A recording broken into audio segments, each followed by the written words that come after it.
시편 108편 말씀 함께 나누겠습니다. 시편 108편 말씀은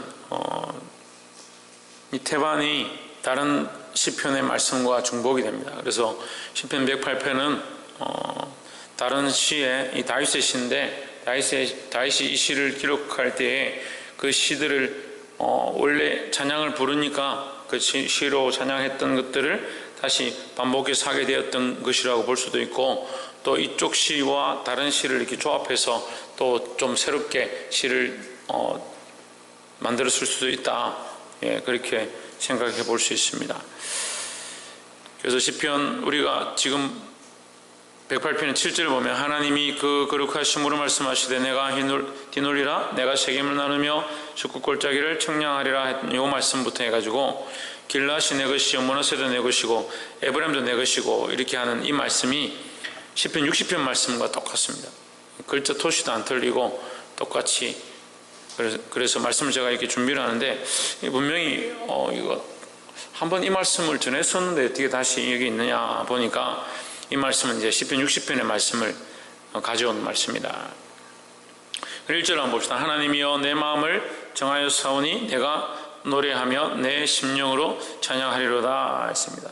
일단 시편 57편의 말씀을 가져온 겁니다. 하나님이 내 마음을 정하여 사오니 내가 노래하며 나의 마음을 다하여 찬양하리로다.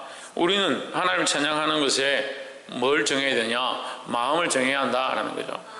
그래서 우리의 찬양은 입술에 있는 것이 아니라 우리의 마음을 드리는 것이다 하는 겁니다. 그래서 마음을 다하여 온 뜻을 다하여 온 생각들을 다하여 하나님 찬양하는데 힘써야 할 것입니다. 우리가 찬양하며 예배하는데 우리에게 뭐가 부족하느냐?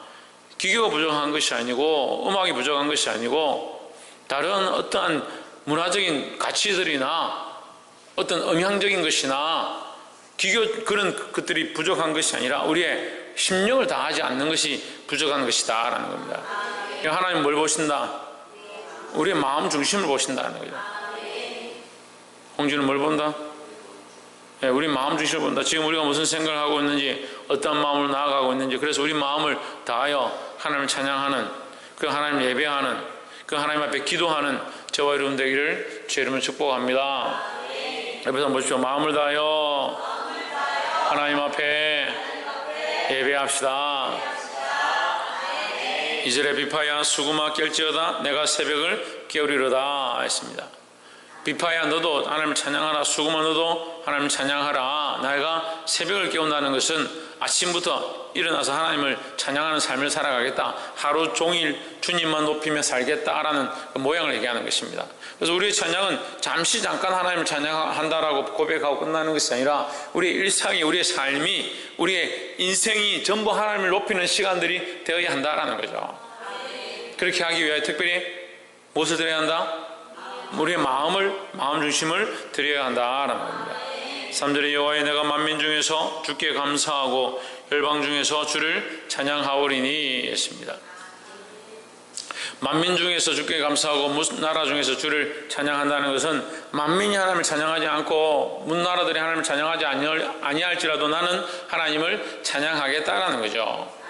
그래서 이 찬양에 우리에게 주어진 과제는 우리 마음과 생각들 다 들여서 날마다 온종일 항상 주님과 동행하고 주님을 찬양하고, 대회 중에서 사람들이 인정해주지 않든 만민들이 하나님을 찬양하지 않든 문나라들이 하나님을 인정하지 않든 상관없이 나는 온전히 내 마음을 들여 하나님을 찬양하겠다라는 이 신앙의 고백을 우리에게 보여주고 있습니다.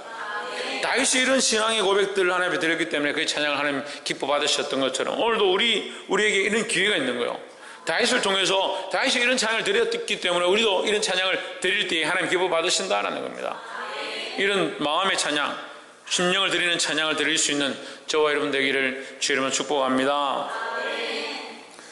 5절에 하나님이여 주는 하늘 위에 높이 들리시며 주의 영광이 온 세계 위에 높으시기를 원하나이다 하십니다. 하나님이 하늘 위에 높이 들리며 하나님의 영광이 온 땅 위에 높임을 받으시기 원한다. 그 모든 것 위에 하나님이 가장 높다. 그 하나님의 통치가 가장 높고 하나님이 이 하늘을 다스리고 이 땅을 다스린다라는 의미를 얘기하는 거죠. 6절에 사랑하는 자를 건지시기 위하여 우리에게 응답하사 오른손으로 구원하소서. 7절 하나님이 그 거룩하심을 말씀하실 때에 내가 뛰놀리라 내가 세겜을 나누며 숫국 골짜기를 청량하리라. 8절 한번 보십시오. 길앗도 내 것이고 므낫세도 내 것이고 에브라임은 내 머리에 두고요 유다는 나의 홀이다 나의 지팡이다. 그게 다 하나님의 것이라는 거죠. 우리의 관점으로 볼 때, 우리의 시각으로 볼 때 유다도 크고 길앗도 크고 므낫세도 크고 에브라임도 크고 숫곳도 크고 세겜도 크고 그 큰 것들을 누가 다스리냐? 그 하나님 다스리신다는 거죠. 그 모든 우주와 만물과 하늘 위에 하늘 궁창까지도 통치의 주권이 누구에게 있느냐? 하나님께 있다라는 겁니다. 그래서 우리가 이 말씀을 전에도 나눴지만 하나님의 통치의 주권, 이 모든 것의 참된 통치자가 하나님이심을 인정하는 것이 우리에게 필요하다라는 겁니다. 우리가 마음을 다하여 온 마음을 다하여 온 생각들을 다하여 온 뜻을 다하여 하나님을 찬양할 때에 하나님 우리에게 은혜를 더하신다는 거죠. 그런데 이 하나님을 찬양하는 것에 우리에게 궁극적인 가치관들이 뭐가 있어야 되냐? 이것은 하나님의 통치 영역이다라는 가치관이 있어야 된다는 거예요. 나라와 민족과 일방이 하나님 찬양하지 않아도, 나의 친구들이 하나님 찬양하지 않아도, 내 가정이 하나님 찬양하지 않아도 나는 하나님 찬양한다. 왜? 이 가정은 하나님의 것이고, 이 나라는 하나님의 것이고, 나의 친구들도 하나님의 것이고, 내가 만나는 사람들도 하나님의 것이고, 결국 하나님보다 높은 것이 없다라는 거예요. 그 하나님의 통치의 주권들을 우리가 인정하며 하나님의 통치를 인정하는 것이 하나님의 역사를 오게 하는 것이다라는 겁니다. 그래서 우리의 기도는요, 우리가 전에도 기도했었는데, 우리의 기도의 근본은 뭐가 회복되어야 되냐? 이 땅이 하나님의 것이다, 이 땅에 있는 것들이 하나님의 것이라는 것을 인정하는 것이 회복되어야 한다는 거예요. 그래서 제가 전에 기도하면서 그런 얘기를 했는데, 이 반기 땅 가운데 하나님이 밟으시고 하나님 이 땅에 임하여 주시옵소서 했는데, 하나님 밟는다, 하나님이 무슨 큰 신발을 신고 와서 밟는다, 그런 의미가 아니라 이 땅의 통치자라는 거죠. 이 땅의 통치자, 이 땅을 다스린다는 의미가 밟는다는 거예요. 하나님 이 땅을 다스리시고 이 땅을 통치하시는 영역 가운데 임하신다라는 거예요. 참 이 땅이요, 정말 복음을 받아들이지 않고 하나님 잘 모르는 땅이에요. 그거 우리의 힘으로 할 수 없죠. 하나님이 임하셔서 하나님 이 땅에 통치자가 되어 주시옵소서. 그 우리는 뭘 인정하느냐? 하나님 통치자시고 하나님 주권자시고 하나님 창조자시고 하나님 이 땅의 주인이심을 인정하는 우리의 신앙 고백이 있어야 된다는 거죠. 그래서 우리가 그렇게 실컷 고백한다 해서 다 되는 건 아니에요. 하지만 우리는 여전히 뭘 해야 되냐? 우리가 해야 될 일, 우리가 인정해야 될 일, 이 영적 싸움을 싸워야 될 일, 우리가 이것을 하고 있어야 된다는 거예요. 우리가 이것을 인정하고 하나님 통치를 인정하고 하나님 주권을 인정하며 나아갈 때 하나님께서 이 땅을 다스리시고 능력으로 임하시는 역사를 보게 될 줄 믿습니다. 마지막 세 번째로 11절에 하나님이여 주께서 우리를 버리지 아니하셨나이까? 하나님이여 주께서 우리 군대와 함께 나아가지 아니하시나이다. 12절 우리를 도와 대적을 치게 하소서. 사람의 구는 헛됨이니이다 했습니다. 이게 놀라운 고백이죠. 대적을 치는 것도, 내가 가서 전쟁하는 것도, 내가 싸움을 잘하고 전쟁을 많이 하고 전쟁에 능한 용사지만, 다윗의 고백이죠. 전쟁에 능한 용사지만 내가 많은 싸움을 싸우고 많이 이겼지만 하나님 도와서 치게 하지 않으면 나는 할 수 없다, 내가 이긴다 해도 참 이김이 아니다라는 거예요. 그래서 사람의 구원은 헛됩니다. 사람들로 통해서 도움을 받고 이웃 나라의 도움을 받고 사람들이 어떤 힘으로 일어서는 것, 그것은 헛되다라는 거죠. 교회도 이런 관점을 가져야 돼요. 교회도 사람이 많이 모이고 헌금이 많이 들어오고 교회가 재정적으로 부유해지고 그것이 도움이 아니라 하나님이 이 교회의 주인 되어주시고 하나님의 통치의 역사가 드러나고 하나님의 은혜가 흘러가고 생명들이 살아나고 하나님과의 관계들이 회복되어지는 것, 그것이 참 구원의 은혜다라는 거죠. 나머지는 뭐요? 헛되다는 헛되다. 필요 없는 것이 아니지만 그것에 소망을 두면 그것은 언젠가는 무너질 수 있고 변할 수 있고 바뀔 수 있는 거예요. 우리가 만약에 우리 안에 재정이 차고 넘쳐서 통장에 막 수십억씩 있고 수백억씩 있다 합시다. 언젠가는 그 돈들은 다 쏘게 될 것이고 없어질 것이고 시간이 지나면 각자 내 건이 네 건이 싸울 수 있는 소지들이 얼마든지. 우리나라가 돈이 없어, 우리나라 교회들이, 한국 교회가 돈이 없어서 지금 위기냐는 거예요. 돈이 없어 위기라고 생각하는 사람이 있어요? 돈이 없어 위기가 아니에요. 오히려 뭐가 없냐? 하나님의 사랑이 상실되고, 하나님의 사랑이 상실되고. 어린 영혼들이 없어요. 어린 영혼들이. 주일학교 아이들이 없어요. 4일에부터 사랑의 교회라고 인정을 받지 못해요. 사랑이 넘치는 교회라고 인정을 받지 못해요.